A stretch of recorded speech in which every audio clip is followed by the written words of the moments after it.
When Life Gives You Tangerines is a show with a slow exploration of love, family, and independence. We see Oh Ae-soon and Yang Gwan-sik pour every ounce of their strength into raising their daughter Geum-myeong to be a strong-willed woman with high standards. And that strength showed when she walked away from her wedding with Young-beom for the sake of her self-respect. He was kind but spineless, a mama's boy in every sense.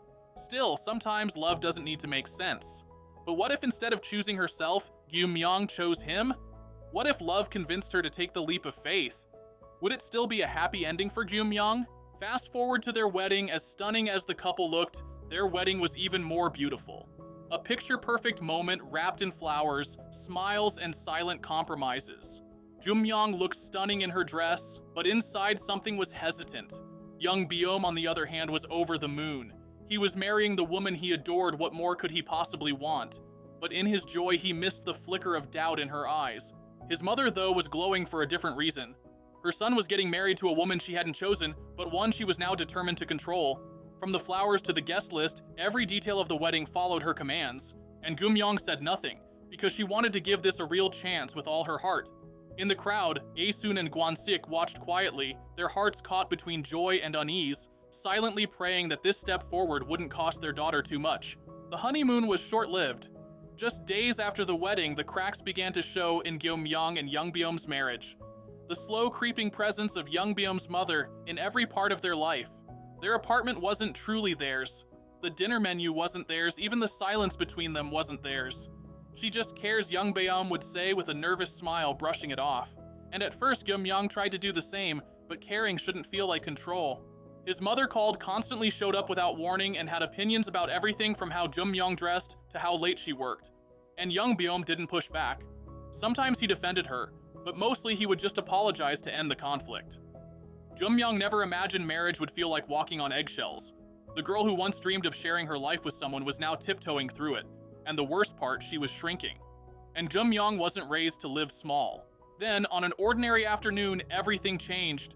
Geum-myeong opened her inbox and found an email that felt like sunlight breaking through storm clouds. A top design firm in New York had seen her portfolio. They were captivated by her vision and her bold style. They wanted her as their new creative director. It was the kind of offer people dream about. For the first time in weeks, she felt something spark inside her. That night over dinner, she told Young-beom, eyes glowing with hope. He smiled, but it was the kind of smile that didn't quite touch his eyes.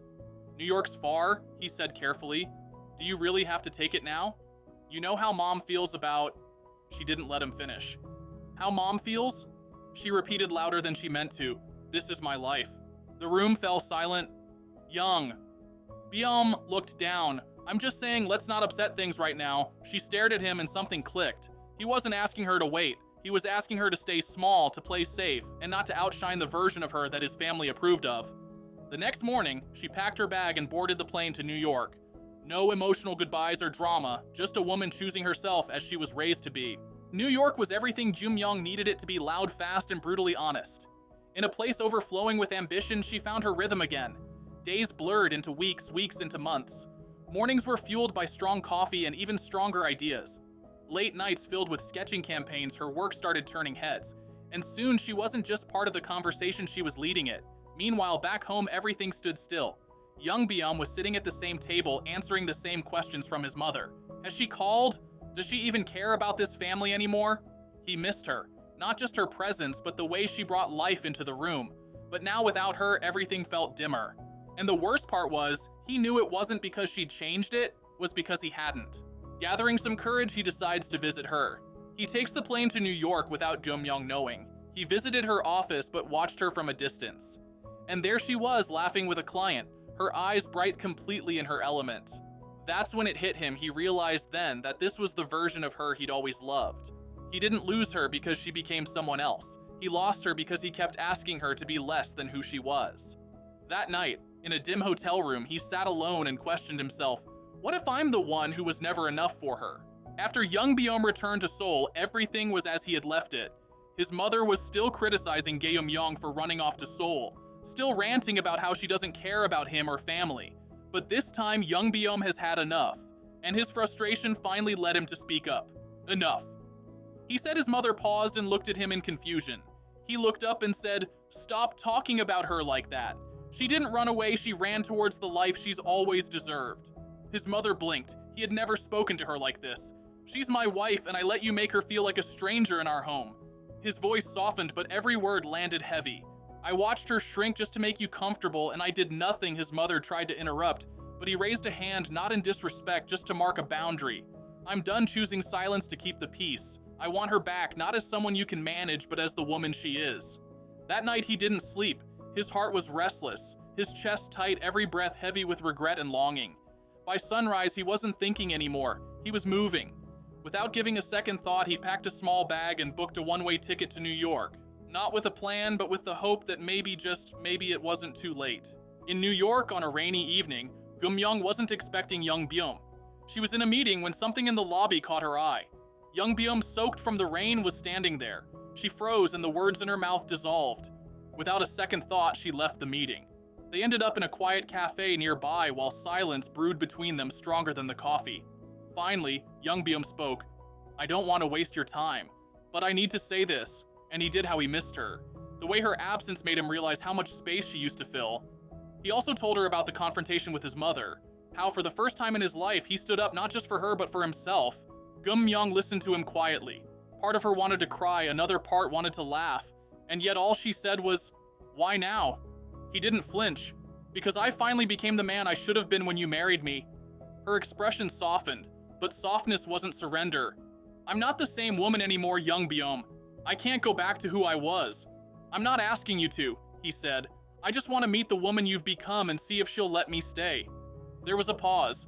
Then she stood up and said, "Walk with me." It wasn't forgiveness or a reunion, but maybe not goodbye either. They didn't move in together, not right away. Geum-myeong had her own place, her own life, and Young-beom respected that they started slow with coffee dates and long conversations. He listened more and showed differently. She began to notice the change, not just in how he treated her, but in how he carried himself. Then life, as it often does, took an unexpected turn. Geum-myeong's company expanded into Asia and chose her to lead their Seoul operations. A promotion she couldn't ignore, not just because it was the next big step in her career, but because it brought her closer to home to her parents. Aesun and Gwan-sik were older now.